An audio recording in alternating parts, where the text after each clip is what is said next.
Volker, durchhalten nach 10 Kilometer. Ja, Für diesen. Es sieht nicht gut aus, aber 10 Kilometer muss es noch durchhalten.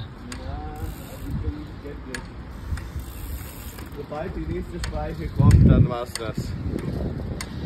Ich wette darauf, 10 Kilometer schaffst du noch so gerade und direkt vorm Fahrradladen bricht es dann zusammen. Das kann passieren. Sollte man eigentlich auch nicht machen, mit einer gebrochenen Speiche weiterfahren. Aber hat uns gerade nichts anderes übrig.